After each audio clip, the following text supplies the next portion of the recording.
Hi, Candace. Hi, James and Margaret. How are you both? We're good, thank you. How are you? Doing well, thanks. Thank you so much for joining me. I appreciate it. Our pleasure. Why are wildlife habitats so important to the environment? So wildlife habitats are important to the environment because they provide homes for our wildlife, our birds, our bees, our bats, and the mammals that use them. And across the planet, wildlife habitats are being destroyed. They're disappearing. And when they disappear, the species that live there also disappear. They can become rare, they become extinct. So what we do at Wildlife Habitat Council, for 25 years we work with some of the leading corporations in the US to create, restore, implement wildlife habitat projects on their lands. And what does a company need to do to create a certified wildlife habitat?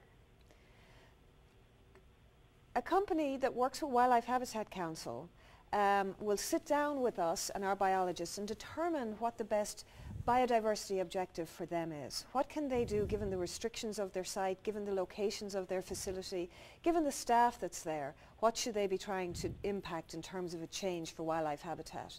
And then we work across the sites. For a corporate member, we go from facility to facility and work with the employees there, because we want the employees to be engaged in the implementation of the habitat project.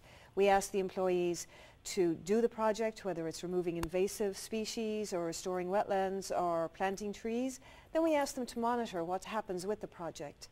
And when that happens, then we can certify the Wildlife Habitat Project as a Wildlife at Work project, and if they have a learning component, as a Corporate Lands for Learning project. So by working with us, a corporation can really identify the best use of its lands for wildlife. And GM recently won an award for its landfill program. Can you tell us about the Quest for Zero landfill?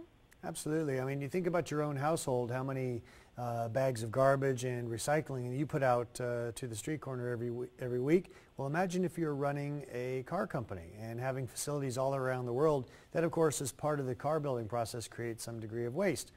Well, what we're aiming for, and have done so in about half of our facilities now, is to have no garbage going out. So a great example of that is this box here in front of me.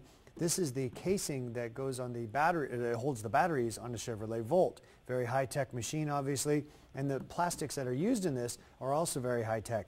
Because of that, they cannot be recycled in a classic manner, so they have to find a way to reuse them so it doesn't go into a landfill. So in this particular case, we've transformed this into a bat box. This can be hung on the side of a tree. The bats are very happy, safe, and obviously it's very durable. They can count on that to be their home for many years to come. This one here is for wood ducks. So there's ways to use the materials that come out of the car building process in ways that, again, don't keep them from going into a landfill, but more importantly, as mentioned here earlier, being used in proactive ways.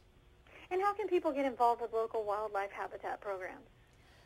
People can get involved with local wildlife habitat programs by working with Wildlife Habitat Council. Our website, wildlifehc.org, has a complete list of all of the projects that we do with our members. So somebody can just go on our website and locate where they are and see, is there a project nearby that they can get involved with. And if there's no such project, maybe they can get their employer to become involved with Wildlife Habitat Council and implement projects on their lands. And if they want to do it in their own back garden, the basic thing that most people should do is plant native species. By planting native species, you're encouraging wildlife to come and use your garden. Wonderful. Well, thank you so much. I appreciate it. Have a great weekend. Thank you. Thank you. Thank you. Bye-bye.